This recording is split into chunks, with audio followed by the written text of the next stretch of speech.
एक ऐसा बच्चा जो कि हेल से आया था और उसने पूरे चर्च वालों को ही कर्स कर दिया। इस अमेजिंग कहानी की शुरुआत होती है एक चर्च में दिखाते हुए, जहाँ पर एक फादर तलवार लेकर किसी को मारने के लिए आगे बढ़ रहा था। वो फादर तो गॉड के सामने प्रे कर रहा होता है कि हमें इसे मारना ही होगा क्योंकि ये हेल से आया है। उस फादर के सामने की तरफ एक छोटा बच्चा मौजूद था। उस बच्चे की बॉडी पर कुछ अजीब तरीके के निशान होते हैं जो कि साफ बता रहे थे कि ये हेल से आया है, और अगर ये बच्चा जिंदा रहा तो आगे चलकर कितनी खतरनाक चीजें होंगी ये कोई सोच भी नहीं सकता। इसी वजह से वो फादर गॉड के सामने उस बच्चे को मारना चाहता था, बट वो ऐसा कर पाता इससे पहले वहाँ 2 पुलिस ऑफिसर्स आ जाते हैं। पुलिस ऑफिसर ने जैसे ही उस फादर को देखा तो वो उसके ऊपर गोली चला देते हैं। फादर वहीं पर मर गया और पुलिस ऑफिसर्स ने उस बच्चे को उठा लिया। उन्हें बिल्कुल आइडिया नहीं होता कि ये बच्चा कौन है। पुलिस ऑफिसर्स फिलहाल के लिए उस बच्चे को अपने साथ लेकर चले गए थे।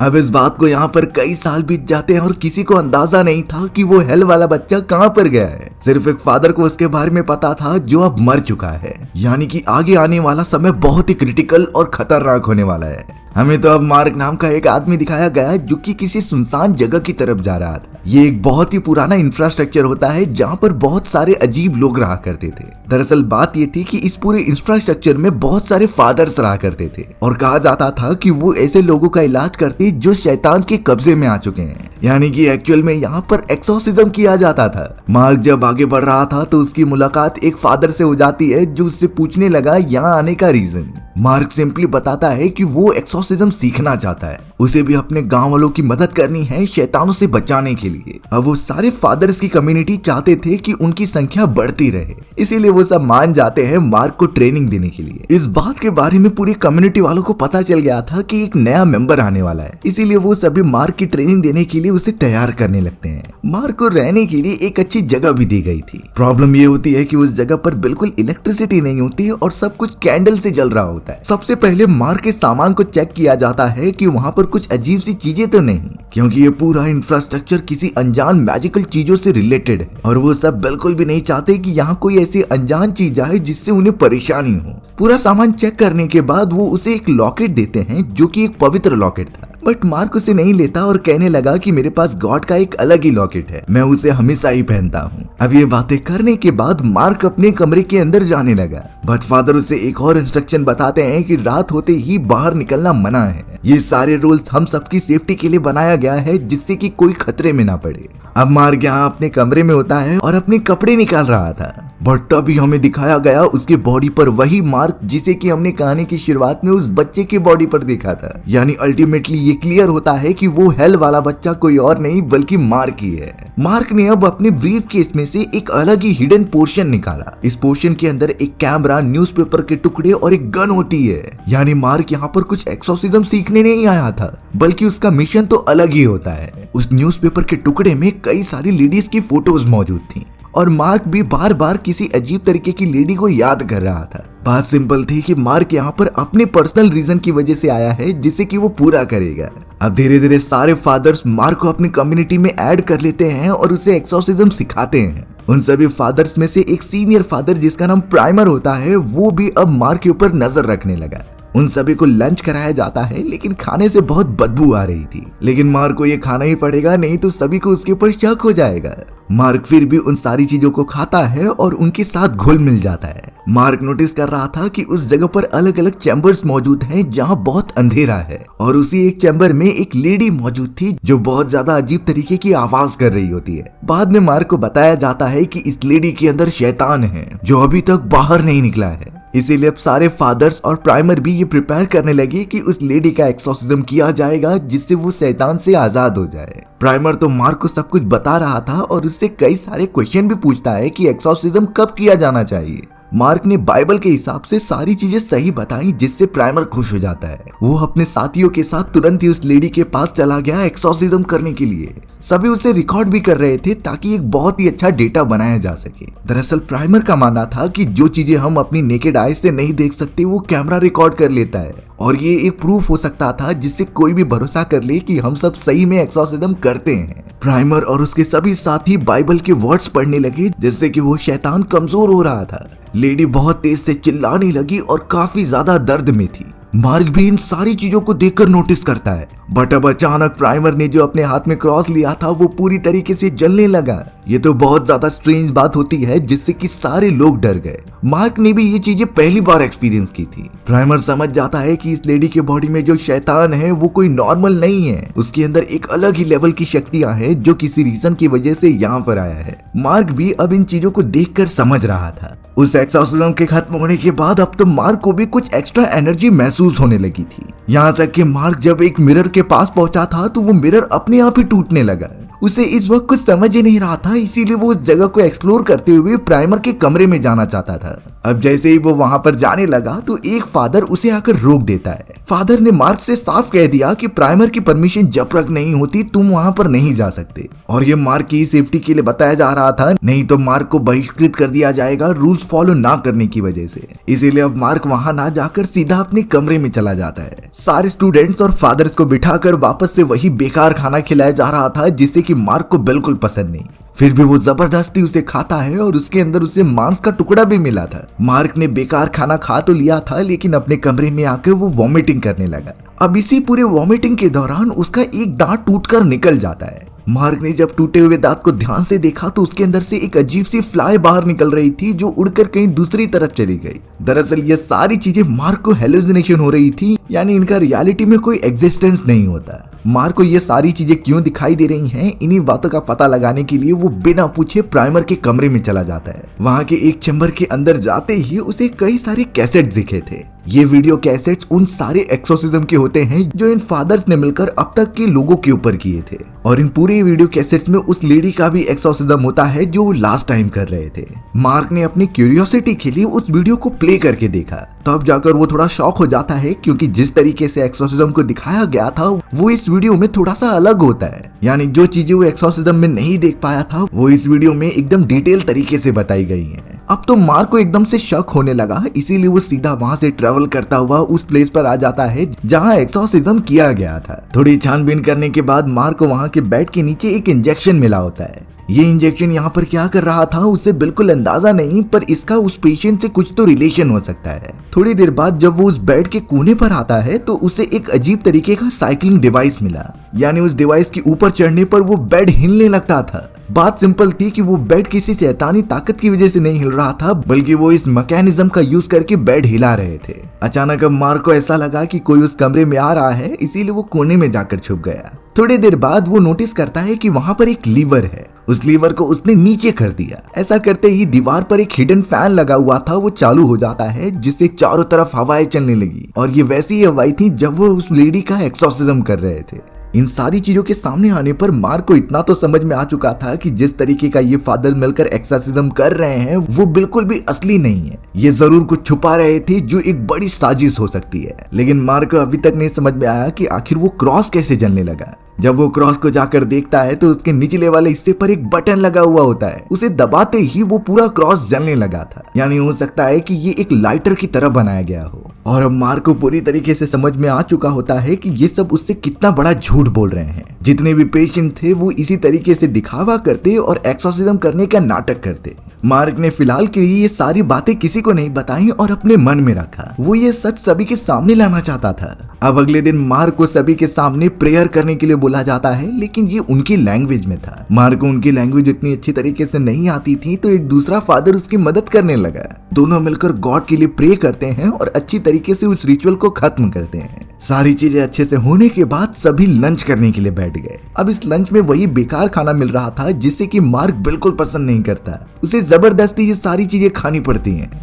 मार्क ने नोटिस किया कि एक दूसरा आदमी भी उस खाने को नहीं खा रहा है, तो एक फादर उसके कान में आकर कुछ बोलने लगा। अगले ही मोमेंट में वो आदमी बिना कुछ सोचे समझे उस खाने को खाने लगता है। बट अब यहाँ मार्क का मूड एकदम से खराब हो चुका था इस खाने के कारण। मार्क मजबूरी में ये खाना खा लेता है और उसने डिसाइड कर लिया था कि वो इस जगह से तुरंत ही निकल जाएगा, क्योंकि अगर इन सारों को अगर इसकी सच्चाई के बारे में पता चल जाएगा तो उसके ऊपर हमला हो सकता था। मार्क तुरंत ही अपना खाना खत्म करके एक गन ले लेता है और वहां से बाहर निकलने की तैयारी करता है। बट जैसे ही वो दरवाजे और खिड़कियों के पास गया तो पता चला कि वो सब बंद हो चुके हैं। उन्हें पूरी तरीके से बाहर से लॉक कर दिया गया था, जिससे कोई परमिशन के बिना बाहर ना निकल सके। मार्क इस समय थोड़ा सा परेशान हो जाता है और वो खिड़कियों से बाहर देखने लगा। तभी उसकी नजर गई एक ग्रेव यार्ड की तरफ, जहाँ कई सारे फादर मिलकर एक ग्रेव बना रहे थे। उसके अंदर किसी की डेड बॉडी को रखा गया था, जो कोई और नहीं बल्कि वही लेडी होती है जिस पर लास्ट टाइम एक्सोर्सिज्म किया जा रहा था। मार्क बहुत डर गया और वो तुरंत ही उस कमरे में जाकर उस लेडी को देखने लगा जहाँ पर उसके ब्लड मौजूद थे।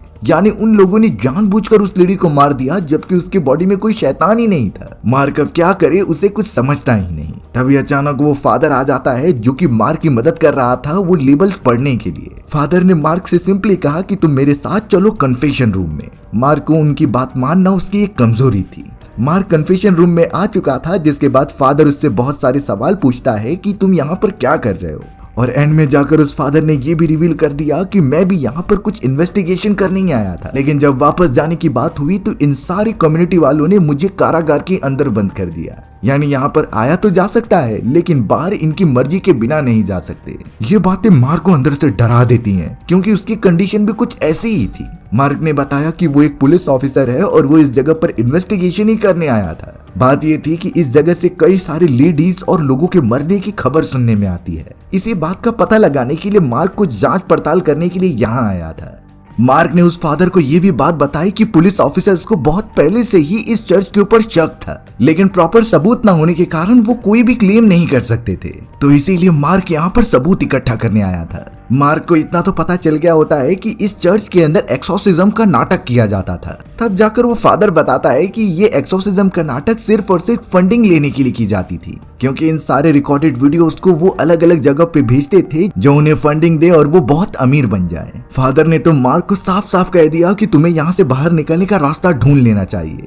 अब मार्क सच्चाई का पता लगाने के लिए उसी ग्रेवयार्ड में जाता है और लास्ट टाइम हुई लेडी की बॉडी को देखने लगता है, बट उस ग्रेव के अंदर तो कुछ भी नहीं था। आखिर उस लेडी को इन लोगों ने कहां पर रख दिया उसे समझता ही नहीं। अचानक अब पीछे की तरफ से एक फादर ने यहाँ मार्क को पकड़ लिया होता है और उसे बेड पे लेके जाकर बांध दिया गया। प्राइमर और उसके साथियों को शायद मार्क के बारे में पता चल गया कि वो हम पर नजर रखने आया था। मार्क इस समय कुछ भी नहीं कर पाता और अब प्राइमर ने तो वही बेकार सा खाना मार्क को खिलाना स्टार्ट कर दिया। इतना बेकार खाना खाने के कारण मार्क वहीं पर बेहोश हो जाता है। लेकिन जब मार्क को ये पता चलेगा कि इतने टाइम से वो जो लंच खा रहा है वो बहुत ही खतरनाक चीज है, तो उसके होश उड़ जाएंगे। अब थोड़े समय के बाद जब मार्क को होश आया तो वो किसी भी तरीके से अपने आप को आजाद करता है। सामने मौजूद एक सिक्योरिटी को वो मारते हुए आगे बढ़ने लगा। सबसे पहले वो वहाँ के किचन वाले एरिया में आ गया और उसे एक सच्चाई पता चली कि वो मांस जो खा रहा था वो किसी और का नहीं बल्कि उन सारे एक्सोर्सिज्म की गई लेडीज का है। अब अचानक वही फादर पीछे से आ गया जिसने कि उससे कन्फेशन किया था।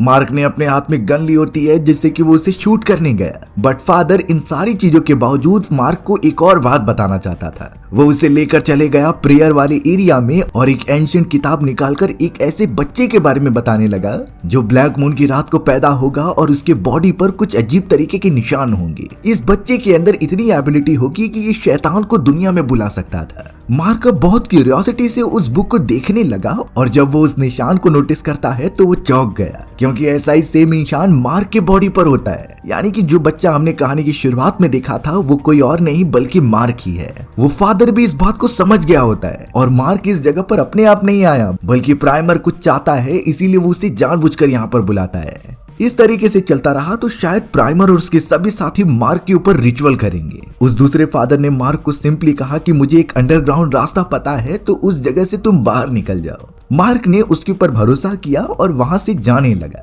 बट रास्ते में दो प्रीस्ट उसके ऊपर हमला कर देते हैं और मार्क को मारने लगते हैं। यहाँ पता चला कि वो मोटा सा फादर जो उसकी मदद कर रहा था वो भी प्राइमर से मिला हुआ है। इतने समय में वो मार्क को गुमराह कर रहा था। थोड़ी देर बाद जब मार्क अपनी आंखें खोलता है तो उसे अंडरग्राउंड वाले रास्ते में बांध कर रखा गया था और रिचुअल स्टार्ट किए जा रहे थे। प्राइमर तो यहाँ मार्क से साफ साफ कह रहा था कि वो कितने सालों से उसका इंतजार कर रहे होते हैं। इसी दिन का उनके पूर्वजों को इंतजार था जो कि वो शैतान को इस दुनिया में बुला सके। मार्क तो लगातार चिल्लाते हुए ये कहने लगा कि तुम सब मुझे नहीं मार सकते, क्योंकि अगर वो मरा तो उसके पुलिस डिपार्टमेंट को ये बात पता चल जाएगी और वो यहाँ पर उन सभी को नहीं छोड़ेंगे। पर शायद प्राइमर और उसके लोगों को इसका कुछ फर्क नहीं पड़ता था। वो तो अब अपने रिचुअल के हिसाब से सारे मंत्र पढ़ने लगे और पीछे की तरफ एक गुफा को देख रहे होते हैं। उनके हिसाब से ये गुफा हेल का दरवाजा है। इसी के अंदर से रिचुअल कंप्लीट होने के बाद वो शैतान बाहर निकलेगा जो पूरी दुनिया पर राज करेगा। एक तरीके से उस शैतान को गॉड की जगह चाहिए थी।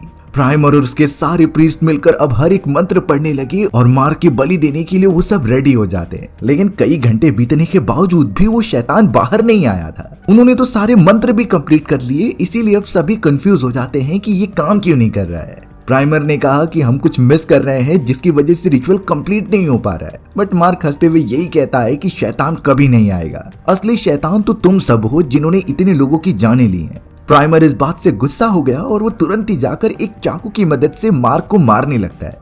अब प्राइमर ने आदेश दे दिया कि शैतान अगर बाहर नहीं आ रहा है तो हमें इस जगह को जलाना होगा। सभी प्राइमर की बातें मानने लगे और सबसे पहले मार्क को पकड़कर उसी हेल के दरवाजे के अंदर फेंक देते हैं। लेकिन पता नहीं क्यों इस बात से उस दूसरे वाले फादर को गुस्सा आ रहा था। प्राइमर जो इतने बड़े रिचुअल के बाद बहुत थक गया होता है, वो सीधा अपने कमरे में जाकर सोने लगा। बट वो दूसरा फादर तुरंत ही आकर प्राइमर का गला दबाने लगता है। देखते ही देखते उसने प्राइमर की जान ले ली थी। सुबह जब सभी को ये बात पता चली तो उसने साफ साफ कह दिया कि प्राइमर अब नहीं रहे, यानी कि अब उनकी ये पूरी कम्युनिटी का नया लीडर वो खुद बनेगा। ये सारी चीजें वो दूसरा वाला फादर पहले से ही प्लान बना रहा था। इसीलिए अब वो सभी को आदेश देता है कि हमें सारे सबूत मिटाने पड़ेंगे, क्योंकि मार्क के गायब होने के बाद कई ऑफिसर इस जगह पर आएंगे और इन्वेस्टिगेशन करेंगे। सभी उन चीजों को आग लगाकर खत्म करने लगे। अब तो हमें यहाँ प्राइमर की बॉडी दिखाई गई जिसके अंदर से एक फ्लाई बाहर निकलती है। वो फ्लाई सीधा ट्रेवल करते हुए उसी हेल के दरवाजे के अंदर चली गई जहाँ पर मार्क की डेड बॉडी थी। अब फ्लाई उसी मार्क की डेड बॉडी के अंदर चली जाती है जिससे मार्क जिंदा हो गया। मार्क अब खड़ा होकर एकदम चिल्लाने लगा जैसे कि उसकी बॉडी में कोई आत्मा जा रही हो। अब तो हमें वो दूसरा फादर दिखाया गया जो प्राइमर की डेड बॉडी के सामने रिचुअल कर रहा था। उसके हिसाब से वही सबसे बड़ा लीडर है और इन सारी चीजों को वही चलाएगा। बट अचानक मंत्र पढ़ते दौरान उसकी बॉडी हवा में उड़ने लगी और अगले ही मोमेंट में पूरी भस्म हो जाती है। उसके बॉडी में से कई सारी फ्लाइज निकलकर चारों तरफ फैल गई। सारे प्रीस्ट ये बात समझ नहीं पा रहे थे, पर अब उसी हेल गेट के अंदर से शैतान बाहर निकलता है जो और कोई नहीं बल्कि मार्क ही था। मार्क की ये डेस्टिनी ही थी कि वो शैतान को नहीं बुलाएगा, बल्कि वो खुद शैतान का रूप है जो आगे चलकर गॉड की जगह लेगा और पूरी दुनिया पर राज करेगा। मार्क यानी कि वो शैतान अब बहुत जोर जोर से चिल्लाने लगता है। सारे प्रीस्ट वहां से भागने की कोशिश कर रहे थे लेकिन वो सब हवा में उड़ने लगे। वो शैतान तो अब गॉड के सामने खड़ा हो जाता है और उनके ही जैसी एक्टिंग करने लगा। इससे साफ पता चल रहा था कि वो शैतान गॉड से भी नहीं डरता। वहां पर जितने भी प्रीस्ट थे वो हवा में उल्टा लटकने लगे और ये सिंबल होता है उल्टे क्रॉस का। उस शैतान की शैतानी शक्तियों ने पूरी जगह पर अब कब्जा कर लिया है। शायद अब पूरी दुनिया पर उसी शैतान का राज होगा और हमारी ये डरा देने वाली कहानी यहीं खत्म हो जाती है। सो व्यूअर्स, आपको ये स्टोरी कैसी लगी कमेंट सेक्शन में बताना भूलना मत। और अगर आपको मेरा एक्सप्लेनेशन 1% भी अच्छा लगा होगा ना तो वीडियो को लाइक एंड चैनल को सब्सक्राइब जरूर कर देना। मिलते हैं इसी तरीके की मजेदार वीडियोस में, तब तक के लिए बाय बाय।